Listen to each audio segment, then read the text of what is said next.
સુરતમાં કમર્શિયલ બાંધકામને લઈને વિરોધ કરવામાં આવી રહ્યો છે। રેસિડેન્ટ વિસ્તારમાં કરાયું કમર્શિયલ બાંધકામ, આસપાસની સોસાયટીના પ્રમુખોના ધરણા, અસામાજિક તત્વોનો ત્રાસ હોવાનો આરોપ છે। ઇન્ડસ્ટ્રીઝ થશે તો મહિલાઓની સુરક્ષા સામે સવાલ ઊભા થશે।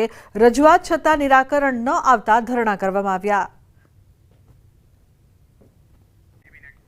બનાસકાંઠાના પાલનપુરમાં નવા બનેલા બ્રિજમાં ગાબડું પડ્યું છે। આરટીઓ સર્કલ પાસેના નવીન બનેલા એલિવેટેડ બ્રિજ પર ગાબડું પડ્યું છે। બ્રિજના જોઈન્ટમાં મસમોટું ગાબડું જોવા મળ્યું છે, તો બ્રિજમાં ગાબડું પડતા જ વાહન વ્યવહાર બંધ કરવામાં આવ્યો છે। કોન્ટ્રાક્ટર દ્વારા રિપેરિંગનું કામ શરૂ કરાયું છે। થોડા સમય પહેલા જ બ્રિજના નિર્માણ દરમિયાન ગટર પડી જતા 2 લોકોના મોત થયા હતા। સરદાર સરોવર નર્મદા ડેમની સપાટીમાં વધારો નોંધાયો છે। નર્મદા ડેમની ફરી સિઝનમાં બીજી વાર 136 મીટર પાર ઉપરવાસમાંથી 1,13,045 ક્યુસેક પાણીની આવક નોંધાઈ છે, જેની સામે નર્મદાના 5 ગેટમાંથી 1,12,572 ક્યુસેક પાણી નર્મદા નદીમાં જાવક। હાલ નર્મદા ડેમની સપાટી 136.9 મીટરે પહોંચી છે। આજે પણ નર્મદા ડેમના 5 ગેટ 1.42 મીટર ખુલ્લા મૂકવામાં આવ્યા। તો વલસાડમાં 2 દિવસના વિરામ બાદ ફરી વરસાદ। વહેલી સવારથી વલસાડમાં વરસાદી માહોલ છે। વરસાદથી શહેરના રસ્તાઓ પર પાણી ભરાયા છે। જિલ્લાના અન્ય વિસ્તારોમાં પણ વરસાદ વરસી રહ્યો છે। એનડીઆરએફની એક ટીમ વલસાડમાં સ્ટેન્ડ બાય। ઉલ્લેખનીય છે કે જિલ્લાના અન્ય વિસ્તારોમાં પણ વરસાદ એક બ્રેક બાદ ફરી મેઘરાજાની વલસાડમાં પધરામણી થઈ છે। એનડીઆરએફની એક ટીમ પણ વલસાડમાં સ્ટેન્ડ બાય રાખવામાં આવી છે। વરસાદને લઈને હવામાન વિભાગની આગાહી 12 થી 18 સપ્ટેમ્બર સુધી ગુજરાતમાં હળવા વરસાદની આગાહી કરવામાં આવી છે। 14 થી 16 સપ્ટેમ્બર દક્ષિણ ગુજરાતમાં ભારે વરસાદની આગાહી કરાઈ છે। તો સુરત, નવસારી, વલસાડ, તાપી જિલ્લામાં વરસાદની આગાહી। 14 થી 16 સપ્ટેમ્બર થંડરસ્ટોર્મની પણ આગાહી છે। 12 से लेकर 18 सितंबर तक 7 दिन की ये फोरकास्ट है। हल्का से मध्यम बरसात का संभावना रहेगा दोनों क्षेत्रों में ही, गुजरात रीजन और सौराष्ट्र कोस्ट रीजन। इसमें हेवी रेनफॉल का वार्निंग दिया गया है 14, 15, 16। मेनली दक्षिण गुजरात की जो ज़िला है इसमें हेवी रेनफॉल आइसोलेटेड प्लेसेस में येलो वार्निंग के साथ दिया गया है। अभी थंडरस्टॉर्म, उस टाइम थंडरस्टॉर्म का भी वार्निंग दिया गया है 14, 15, 16 सितंबर के लिए। इसमें wind speed 30 to 40 kilometre speed रहेगा और जो लाइटनिंग के साथ ही थंडरस्टॉर्म का वार्निंग दिया गया है। અમદાવાદમાં હળવા વરસાદની શક્યતા। ગુજરાતમાં સિઝનનો 28% વધુ વરસાદ નોંધાયો છે। अहमदाबाद के लिए लाइट रेनफॉल का फोरकास्ट दिया गया है। अभी रेनफॉल का जो स्टेटस है गुजरात स्टेट में 833.2 mm बारिश हुआ है 12 सितंबर तक। इसमें जो सामान्य बरसात है 651.5, जो कि +28% डिपर्चर है। નવરાત્રીમાં પણ વરસાદની હવામાન વિભાગની આગાહી। 18 થી 24 સપ્ટેમ્બર ભારે વરસાદની સંભાવના। और वीक टू 18 से 24 सितंबर जो नवरात्रि आ रहा है, इसमें fairly to widespread rainfall संभावना रहेगा गुजरात में। और इसके साथ आपका हेवी रेनफॉल का भी वार्निंग मतलब आई हुई है मॉडल से।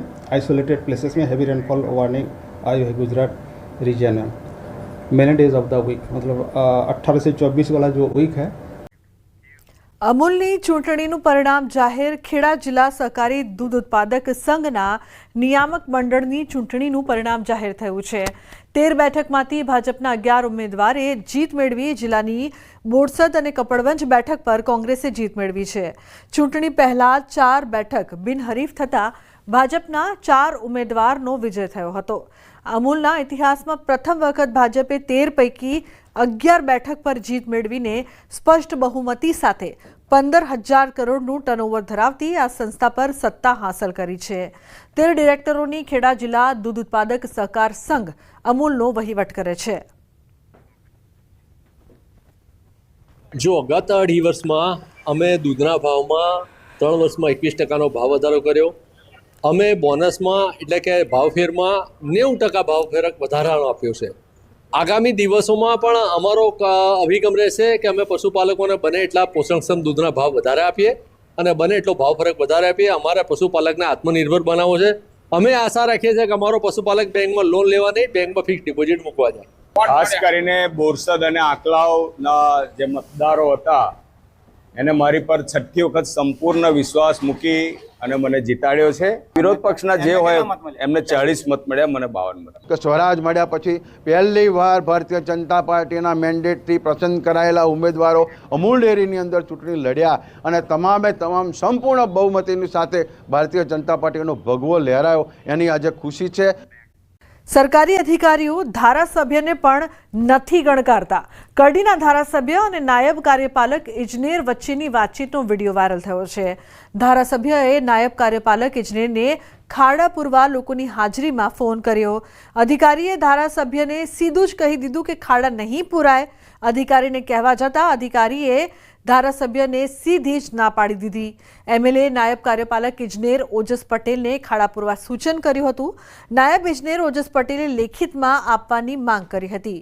ધારાસભ્યએ કહ્યું કે લેખિતમાં નહીં મળે એમ જ ખાડા પૂરો. ખાડા પૂરવાની સીધી જ ના પાડી દેતા ધારાસભ્ય અકળાયા. મારે લખીને આપવાનું નથી, તમારે રોડ કરવાનો છે. બોલો, મારે લખીને આપવાનું નથી, રોડ તમારે ખાડા પૂરવાના છે. પૂરી ગયો. હું હમણાં જોવા આવું છું આજ સુધી. ચલો, કેમ નહીં પૂરાય? મને કારણ લખીને આપો. નહીં પૂરવાનું કારણ આપો. હા, લખીને આપો. તમે ઓફિસમાં આવો. ચલો, ઓફિસમાં આવો. તમે ઓફિસમાં આવો. મારી આવો. તમે આવી રીતે ઉદ્ધતિની વાત કરો નહીં ચાલો મારી જોડે. નહીં, બિલકુલ નહીં ચાલે. હું કહું કે આ કામ કરવાનું એટલે કરી દેવાનું. હું કહું કે આ કામ કરવાનું એટલે તમારે કરી દેવાનું. હા ભાઈ, ખોટી વાત નહીં કરવાની. એટલે મેં અધિકારીશ્રીના ફોન ઉપર વાત કરી એટલે જરા થોડી એમાં ગરબડ થઈ એટલે પછી મેં અધિકારીશ્રીને પાછળથી બોલાયા ખરા. એમણે એમની ભૂલ પણ સ્વીકારી અને જે કામ કરવાનું મેં કહ્યું છે એ કામ કરવા પણ એ. અમરેલીના જિલ્લા પ્રમુખ પ્રતાપ દુધાતની ગેરહાજરીનો મામલો. કોંગ્રેસના પ્રવક્તા હેમાંગ રાવલનું નિવેદન. પ્રતાપ દુધાતના કાકાનું અવસાન થયું હોવાથી તેઓ હાજર નથી રહ્યા. કેસી વેણુગોપાલ દ્વારા કોઈપણ પ્રમુખના નામજોગ ટિપ્પણી નથી કરી. એની અંદર એમણે કોઈ જગ્યાએ નામ લીધું નથી. એટલે આપણે એ પણ એક સબળ મીડિયા તરીકે ધ્યાન રાખવું જોઈએ કે એમણે નામ લીધેલું છે કે નથી લીધેલું. જો એમણે નામ લીધું હોત તો હું એનો જવાબ આપે. જ્યારે નામ જ ના લીધું હોય ત્યારે મને લાગે છે કે એ બાબતને ને આ બાબતને આનુષાંગિક કરવાની અત્યારે હાલ પૂરતી આ જ્યારે આવો દુઃખદ પ્રસંગ બન્યો છે ત્યારે મને જરૂર લાગતી નથી. તો જૂનાગઢ કોંગ્રેસ સેવા દળના રાષ્ટ્રીય અધ્યક્ષ લાલજી દેસાઈએ નિવેદન આપ્યું કે પ્રતાપ દુધાતનો વિષય અમારો આંતરિક છે, અમે ઉકેલી લઈશું. લાગે છે કે આ કોઈ એમાં ચર્ચાનો મુદ્દો નથી. અમારી આંતરિક મામલો છે અને અમે લોકો આંતરિક રીતે દરેકનો રિવ્યુ કરતા રહીશું અને રિવ્યુ કર્યા પછી જ્યાં જ્યાં એવું લાગે કોઈક લોકો સામેથી ના એમના પરિવારમાં દુઃખદ ઘટના ઘટી છે એ આપ સૌ જાણો. જૂનાગઢ કોંગ્રેસના પ્રશિક્ષણ શિબિરમાં રાષ્ટ્રીય પ્રમુખ મલ્લિકાર્જુન ખડગેએ લીધા નેતાઓના ક્લાસ. કોંગ્રેસના પ્રમુખોને પરફોર્મન્સ બતાવવા અલ્ટિમેટમ આપ્યું છે. નવી નિમણૂકમાં 9 જેટલા પ્રમુખોની કામગીરી સામે કેન્દ્રીય નેતૃત્વએ નારાજગી વ્યક્ત કરી છે. હોદ્દાને લઈને ઘરે બેસી રહેશો તો નહીં ચાલે તેવો સ્પષ્ટ સંદેશો આપ્યો છે. સત્તા અને જીત મળે કે ન મળે પરંતુ સંગઠન મજબૂત બને તેવા પ્રયત્નો કરવા ટકોર કરાઈ છે. 9 જેટલા પ્રમુખોની કામગીરીને બિરદાવી. દેવભૂમિ દ્વારકા, જામનગર, બનાસકાંઠા, પાટણ, મહેસાણા સહિતના જિલ્લા પ્રમુખોની કામગીરીથી પાર્ટી સંતુષ્ટ છે. નબળી કામગીરી ધરાવતા જિલ્લા પ્રમુખોને 90 દિવસનું અલ્ટિમેટમ આપવામાં આવ્યું છે. યોગ્ય કામગીરી નહીં બતાવે તો હોદ્દા પરથી દૂર કરવા સુધીની પાર્ટીની તૈયારી છે. પ્રમુખોની કામગીરીનું સીધું મોનિટરિંગ દિલ્હી કેન્દ્રીય નેતૃત્વમાં ચાલી રહ્યું છે. जो लोग काम नहीं करना चाहते और आप लोग जनता पे थोपना चाहते हैं तो ये नहीं होगा. अगर ऐसे लोग हैं मुकुल जी, आप और ऑर्गेनाइजिंग सेक्रेटरी मिलके फौरन ऐसे लोगों को निकाल दो, क्योंकि एक सड़ा आम सारे को जो टोकरी में रहते सब आम को खराब कर देता. तो इसीलिए जो जल्दी जाने वाले हैं जाओ, दूसरे को उसमें वहां पर लाइए। કોંગ્રેસના રાષ્ટ્રીય પ્રમુખ મલ્લિકાર્જુન ખડગેની ટકોર બાદ પણ જૂનાગઢ કોંગ્રેસની પ્રશિક્ષણ શિબિરમાં અમરેલી જિલ્લા કોંગ્રેસ પ્રમુખની સૂચક ગેરહાજરી સામે આવી છે।